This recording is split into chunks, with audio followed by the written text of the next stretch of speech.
Sebelum menonton, jangan lupa like, subscribe, dan tekan tombol lonceng. Selamat menyaksikan. Presiden Joko Widodo menghadiri puncak hari ulang tahun ke-79 Pertambangan dan Energi yang digelar di Grand Ballroom Hotel Indonesia Kempinski, Jakarta. Perhelatan tersebut merupakan penyelenggaraan ke-7 sejak pertama kali diadakan pada tahun 2017 yang lalu. Dalam sambutannya, Kepala Negara mengapresiasi upaya Kementerian ESDM yang telah berhasil mendorong pembangunan lebih dari 108 smelter di Indonesia. Hal tersebut dianggap sebagai hasil kerja keras yang konsisten dalam memaksa perusahaan-perusahaan besar untuk membangun industri pengolahan di dalam negeri. Presiden Jokowi menekankan pentingnya hilirisasi dalam sektor energi dan sumber daya mineral sebagai strategi utama untuk meningkatkan nilai tambah dalam negeri. Menurut Presiden, sektor ESDM memiliki peran strategis dan potensi besar untuk memberikan multiplier effect bagi perekonomian nasional. Presiden Jokowi juga memastikan bahwa nilai tambah dari komoditas ESDM seperti tembaga, nikel, dan batu bara harus tercipta di dalam negeri melalui hilirisasi. Ia menekankan bahwa Indonesia tidak lagi boleh mengirim bahan mentah ke luar negeri yang hanya menguntungkan bagi negara-negara penerima.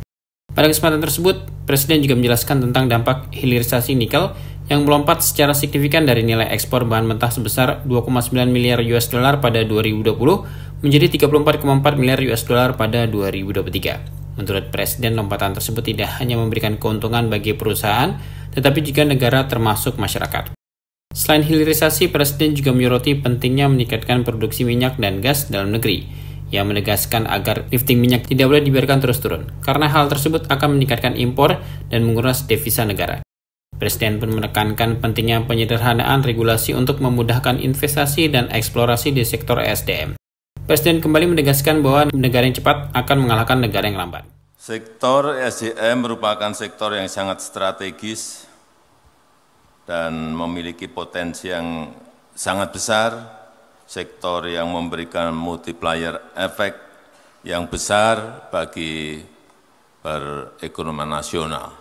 Kita tahu dari 2014 sampai hari ini, PNBP yang diterima oleh negara dari ESDM berarti 10 tahun,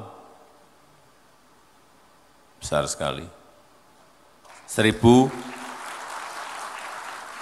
Kurang lebih 1.800 triliun. Kalau melihat 2 tahun yang lalu, 2022 itu 348 triliun, kemudian di tahun 2023 itu 229 triliun rupiah. Per tahunnya juga sangat besar sekali. Yang pertama yang ingin saya sampaikan bahwa nilai tambah di sektor ESDM ini sangat penting sekali. Karena nilainya sangat besar sekali. Nilai tambah harus ada di dalam negeri. Added value harus ada di dalam negeri. Bukan mentahan yang kita kirim, raw material yang kita kirim, kemudian yang menikmati negara-negara lain. Enggak bisa seperti itu. Enggak bisa lagi seperti itu. Kesempatan kerja malah tercipta di sana. Keuntungan malah mereka yang menikmati. Enggak bisa. Kita sudah 400 tahun lebih mengirim barang-barang mentah kita, bahan-bahan mentah kita, raw material kita ke luar negeri. Yang kaya mereka, yang menjadi negara maju mereka, kita tidak bisa melompat. Inilah yang sering saya sampaikan, pentingnya hilirisasi. Industrial downstreaming, penting sekali. Jangan ada yang mundur untuk satu masalah ini, dengan alasan apapun.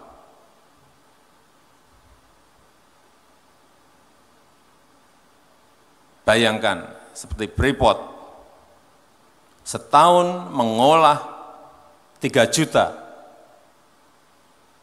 konsentrat tembaga. Sudah 50 tahun lebih mereka mengolah itu. Smelternya ada di mana? tidak di dalam negeri.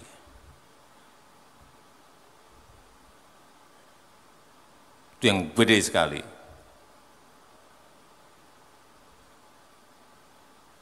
Newmont, aman, 900.000 ton konsentrat tembaga yang sekian tahun juga diolah di luar.